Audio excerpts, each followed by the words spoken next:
Bon, que ce soit clair, le mid-game, c'est chiant. C'est très chiant. Et c'est pour ça que je fais une partie 2 sur comment bien gérer son mid-game. Alors, cette vidéo sera composée avec pas mal d'étapes, puisque nous avons l'introduction de la SSA, des 45 abeilles, des mythiques, des équipements tels que le Coco Canister, les Gummy Boots et les Mask Endgame. Je vais vous proposer une ruche, mais bon, à partir de ce moment-là, c'est chacun ses préférences.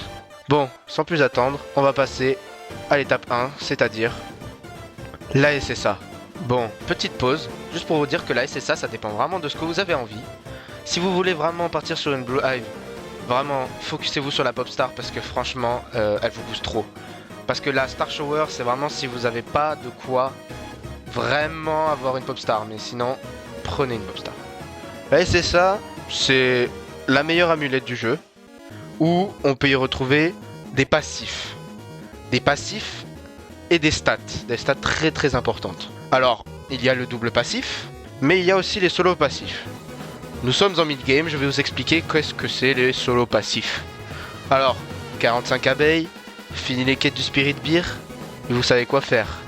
La Blue Hive, bien évidemment. La Blue Hive, pourquoi ? Parce que c'est celle où tu peux macro avec. Et surtout celle qui ne demande vraiment pas beaucoup comme économie. Alors, bien sûr, la Blue Hive, ça sera chez Mathéo. Mathéo qui va faire une vidéo sur la Blue Hive. La Blue Hive Early et la Blue Hive Endgame. Je mettrai le lien en description de sa chaîne YouTube. Ensuite, moi, ce sera sur le passif. Bien sûr, vous allez viser un passif de la Pop Star. La Pop Star, c'est une étoile qui va vous permettre à un certain nombre de tokens d'activer une étoile au-dessus de vous, ou plus vous poperez des bulles, plus votre score va augmenter. Et qui dit votre score augmente, dit vous faites plus de Blue Pollen, et vous avez un nouveau passif, le Bubble Bloat. Le Bubble Bloat qui va augmenter votre capacité. Parlons SSA autre que la bleue. Alors, bien évidemment, là, ça n'a pas de sens de faire ce que je vous dis. Si vous avez vraiment pas beaucoup, parce que cela coûte quand même 10 B, 10 milliards pour être plus précis. Bien sûr, si vous n'avez pas assez de ressources parce que vous êtes en mid-game, il va vous falloir prendre la première qui vient. Alors, bien sûr, vous avez plusieurs, vous n'avez pas que pour la red, la blue, la white, vous avez bien sûr d'autres passifs. Guiding Star, la Guiding Star qui est une étoile où vous avez des boosts de votre sac et de votre pollen sur les champs dont vous avez le moins farmé. Ceci n'est pas du tout recommandé parce que c'est plutôt une étoile pour les alts, pour vous booster en head game. Mais ça, c'est un autre sujet que je dévoilerai dans une prochaine vidéo. Ensuite, nous avons la Starso. La Starso qui est recommandée en double passif dans la white et la red. Celle-ci permet d'avoir beaucoup d'instants de conversion en activant 3 dards. Elle vous en rend un seul. Une étoile va tourner autour de vous qui va récolter des pollens, va faire beaucoup d'attaques. Ensuite, la Star Shower qui est l'option de secours si vous n'avez pas la possibilité d'avoir une Pop Star. Bien sûr, quand vous voulez une Pop Star, il faut des stats particulières. Il faut minimum du Blue Pollen, de le Critical Chance, etc. Mais ça, vous avez plein de guides dessus. Mais la Star Shower, franchement, en mid-game, ça peut vous être utile.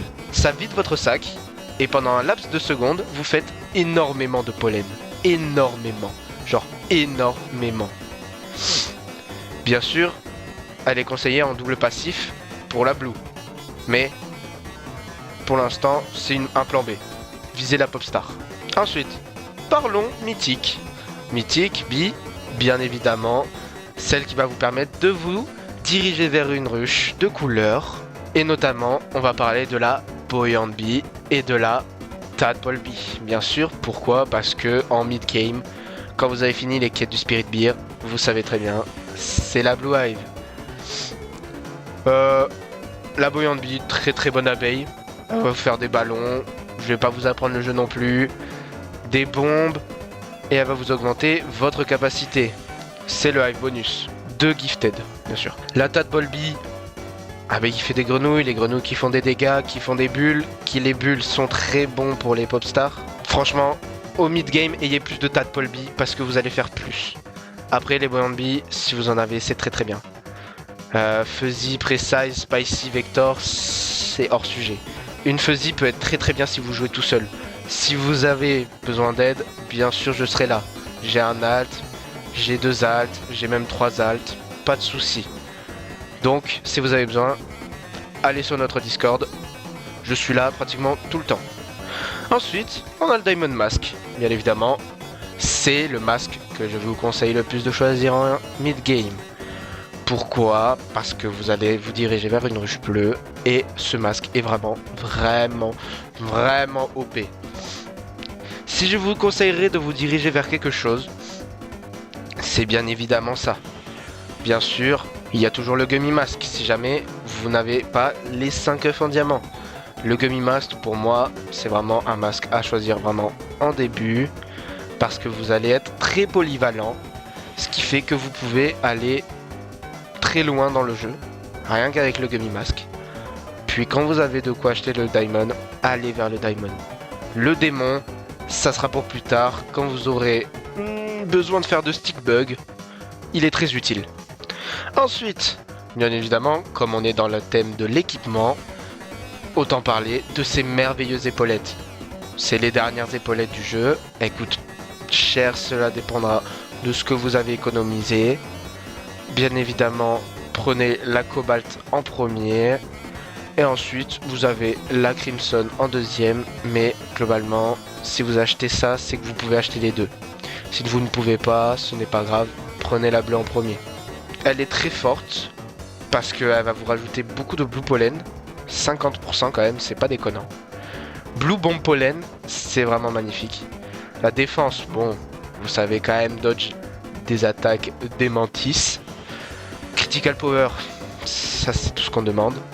Blue Bee Attack, très utile, mais bon, c'est pas ce qu'on recherche dans la Blue Hive. Et de la capacité, bien évidemment.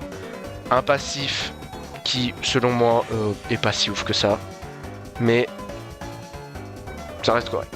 La Crimson, elle, bah, vous avez très bien compris, c'est pour la Red Hive, où globalement elle est bien parce qu'elle va vous rajouter du critical chance. Overall, c'est très bien.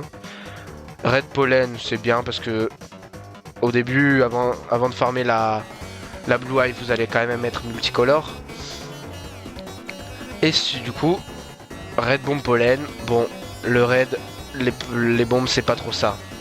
Donc, on s'en fout. Le passif, c'est pareil. Donc, la bleue, vous avez compris, elle est mieux.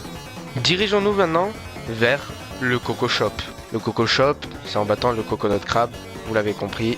Vous accédez à un shop particulier où vous avez les Coconut Clogs, les bottes en français, et le sac, bien évidemment.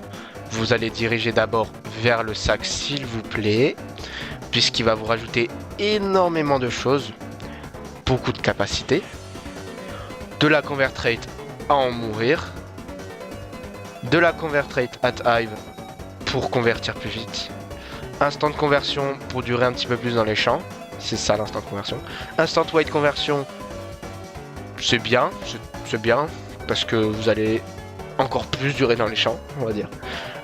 Du white pollen plus 100%, ça par contre c'est énorme, puisque vous allez augmenter votre farm énormément, puisqu'il y a du pollen blanc à peu près dans tous les champs, sauf le mountain. Et ensuite vous avez un passif.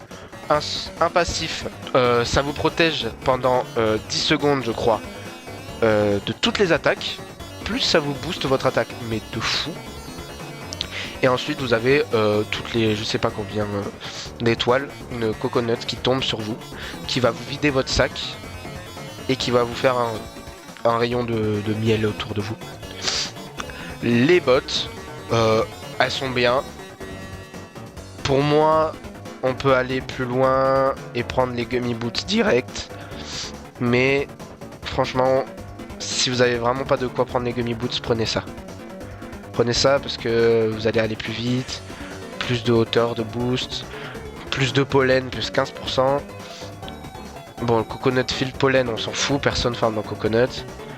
Et Onifrom token, franchement, c'est pas ouf. Je vous le dis direct, c'est pas ouf. Après, le bi-attaque, c'est bien, c'est toujours bien. Mais overall, elles sont pas si ouf. Après, quand vous tapez une coconut qui tombe sur vous, vous avez un boost de vitesse. Bon, en soi, ça peut être sympa, rigolo. Mais c'est franchement pas ouf. Bon, après, ça, c'est endgame. On en parlera dans une prochaine vidéo. Et c'est là qu'on arrive à peu près au conseil global. Là, ça va être un petit peu plus chaud. 40-45 abeilles, vous avez plus de disponibilité, notamment quelque chose de très important, les planteurs. Les planteurs que vous avez au Dapper Beer et qu'il faut acheter impérativement. Ensuite, obligatoire, dès que vous pouvez, faites vos boss. Ça c'est sûr, pour tous les moments du jeu. Faites les loups, les mantis, ça peut vous donner des tickets, des cols, tout. Les ingrédients, dans ce moment du jeu, vont être très importants. Ensuite, votre farming. Votre farming, vous allez être dans le blue. Normalement, il n'y a pas de souci. Vous allez être aidé par des gens. Vous allez aller dans un serveur Discord que je vais mettre en description. Et vous pouvez accéder à des liens de serveurs privés où vous pouvez farmer avec des bons bleus qui vont vous booster si vous macro. Ou si vous avez juste envie de jouer comme ça pour booster votre farm. Les ingrédients, tous les garder s'il vous plaît. Important, ne pas dépenser la moindre paillette, rien. Pas la moindre enzyme, pas la moindre colle tant que vous n'avez pas les derniers équipements. Peut-être que des fois vous avez besoin pendant des runs RoboBeer Challenge que je vais parler maintenant, puisque ceci va vous donner une amulette qui est franchement pas mal. Même si vous n'avez pas beaucoup, même si vous avez la gold, même pas la gold, rien. Ça vous donne tellement d'ingrédients. Vous en avez un par jour, vous en faites un par jour, pas plus, pas moins. Franchement, vous avez des ingrédients, des glues, des purple potions, des enzymes, tout, vous avez tout. Vous pouvez même drop une turpentine, mais c'est très rare. Faites au moins le round 10. Si vous pouvez pas claquer des petits boosts, ça vous sera rentable, je vous le jure. Bon, sinon ne faites pas ça tout le temps. Bon, je pense que c'est tout pour moi. J'ai essayé au mieux de vous expliquer le mid-game partie 2. Si vous avez des petites questions, n'hésitez pas à me le faire part en commentaire. Si j'ai oublié un détail, là ça m'échappe complètement, je vous avoue. Pour moi, j'ai à peu près tout dit. Vous n'avez pas besoin non plus de savoir ce qu'il y a au-dessus dans cette vidéo. Juste concentrez-vous sur votre hive. 45 abeilles, c'est parti pour la blue hive. La macro, ça sera chez Mathéo. Pas difficile à comprendre. Et franchement, ça me plaît de faire des vidéos, je vous le jure. J'ai hâte de vous aider tous. J'ai hâte de faire beaucoup d'autres vidéos sur n'importe quel sujet. Juste dites-moi un petit commentaire. Même pas de like. Juste un commentaire pour juste votre avis. Quelle vidéo vous aimeriez, etc. Moi je suis là, je répondrai tout le temps. Merci. Tout est dans la description. Et ciao!